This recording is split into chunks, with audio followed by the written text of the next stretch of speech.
लौटेंगे रविकांत आपके पास में, लेकिन इस वक्त एक बड़ी खबर बताते हैं। सीजेपी और जेपी नड्डा की मुलाकात हुई है। सूत्रों के हमारे से बड़ी जानकारी आपको दे रहे हैं। तो देखिए, इस तरह की मांग लगातार उठाई जा रही थी सीजेपी की तरफ से कि हमसे कोई सरकारी मंत्री, सरकारी प्रतिनिधि मिले, और अब खबर यह है कि मुलाकात हो सकती है। तो जेपी नड्डा और सरकार ने बातचीत के लिए सीजेपी के रिप्रेजेंटेटिव्स को बुलाया है, ये खबर इस वक्त बड़ी मिल रही है। तो आपको बता दें कि सौरभ दास जो कि सीजेपी के स्पोक्स पर्सन है, उनकी तरफ से 2 घंटे पहले भी ये कहा गया था कि हमारे पास एडमिनिस्ट्रेशन की तरफ से ये जानकारी आई है कि सरकार हमसे बात करना चाहती है। और इस बीच ये बड़ी खबर आ रही है कि सरकार ने बातचीत के लिए बुलाया है। सीजेपी की तरफ से पहले भी ये दावा किया गया था कि सरकार इस मुद्दे पर बातचीत करना चाहती है, और इसी पर हम बात कर रहे थे कि डायलॉग कितना ज्यादा जरूरी है, बातचीत कितनी ज्यादा जरूरी है। हंगामे से चीजें नहीं सुलझेंगी, बातचीत होनी चाहिए। रविकांत हमारे साथ जुड़े हुए हैं। रविकांत, और अब ऐसे में जानकारी ये भी मिल रही है कि अब सीजेपी को बातचीत के लिए जेपी नड्डा की तरफ से बुलाया गया।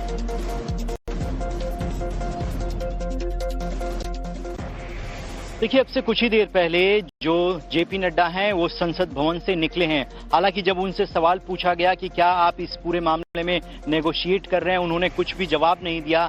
और हो सकता है कि बैकडोर सरकार जो है वो इन लोगों से बातचीत करे और उसके लिए जेपी नड्डा को सरकार की तरफ से अधिकृत किया जाए। लेकिन फ्रंट पर आकर वो कुछ भी बोलने से अभी इनकार कर रहे थे। अब से कुछ ही देर पहले जो है वो संसद भवन से निकले हैं। लेकिन सरकार भी यही चाहती है कि जो जंतर मंतर पे प्रोटेस्ट चल रहा है उसमें किसी भी प्रकार की हानि किसी को ना हो, क्योंकि ये रिपोर्ट्स आ रही थी कि सोनम वांगचुक अगर 1-2 दिन और अपना प्रोटेस्ट कंटिन्यू करते तो उनका मल्टीपल ऑर्गन फेल्योर हो सकता था। इसीलिए सरकार ने हाईकोर्ट के आदेश का सम्मान करते हुए उनको प्रॉपर ट्रीटमेंट के लिए भेजा है। लेकिन जो स्टूडेंट्स वहां पर हैं उन लोगों से बातचीत करने के लिए सरकार तैयार हो सकती है। लेकिन जिस तरीके से स्टेज का पॉलिटिकल इस्तेमाल किया जा रहा है, आप देखिए वहां पर कौन पहुंच रहा है। सभी ऑपोजिशन के पॉलिटिकल पार्टी के नेता वहां पर पहुंच रहे हैं और स्टेज को हाईजैक करने का प्रयास किया जा रहा है अपने पॉलिटिकल वेंडेटा और अपने पॉलिटिकल बेनिफिट के लिए। ये सरकार को मंजूर नहीं है।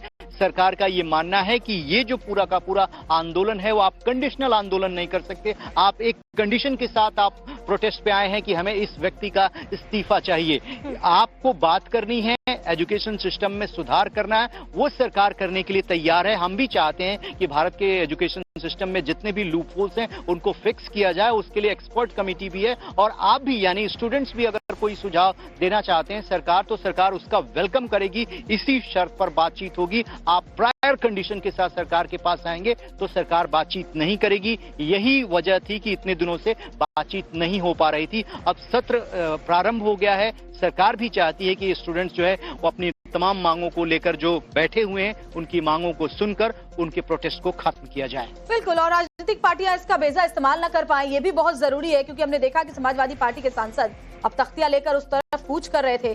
और हिमांशु, खबर ये भी आई थी कि सोनम वांगचुक ने कहा है कि अगर उनसे मुलाकात होती है किसी सरकारी डेलीगेशन की तो वो अपना अनशन खत्म कर देंगे। और साथ ही सीजेपी का जो प्रोटेस्ट है वो भी हो सकता है कि अब इस मुलाकात के बाद हम दिल्ली में जो घमासान सड़कों पर मचा हुआ है उसको थमता हुआ देखें। जी बिल्कुल, देखिए टाइम्स नाउ नवभारत ने सबसे पहले ये खबर ब्रेक की थी कि कहीं ना कहीं सरकार और सोनम वांगचुक के बीच में बैकडोर से बातचीत चल रही है और निश्चित तौर पर ये बातचीत जो है वो अपने सार्थक परिणाम तक पहुंच जाएगी। कुछ देर पहले जैसे कि हमारे सहयोगी रविकांत राय ने बताया कि जेपी नड्डा जो कि स्वास्थ्य मंत्री हैं वो जब बाहर निकल रहे थे सदन से तो कुछ पत्रकारों ने, मीडिया कर्मियों ने उनसे पूछा कि क्या आप या सरकार की तरफ से कोई वांगचुक से मुलाकात करेगा, बातचीत करेगा, या उनकी तरफ से कोई सरकार से बातचीत कर रहा है। तो उन्होंने सीधे तौर पर इसे डिनाई कर दिया कि नहीं ऐसा कुछ नहीं है, हम लोग कोई बातचीत नहीं कर रहे। लेकिन जो जानकारी मिल रही वो यही मिल रही कि कहीं ना कहीं सरकार की तरफ से बैकडोर बातचीत चल रही है, क्योंकि जिस तरीके से जो डॉक्टर्स की टीम थी उन्होंने सोनम वांगचुक के जो उनका हेल्थ था उस पर चिंता व्यक्त की थी। उसके बाद में सोनम वांगचुक की तरफ से भी कहा गया था कि सरकार यदि हमारी बात को सुनती है, यदि विपक्षी सांसद हमारे विषय को लेकर पार्लियामेंट में रखते हैं तो निश्चित तौर पर हम अपनी हड़ताल खत्म कर सकते हैं।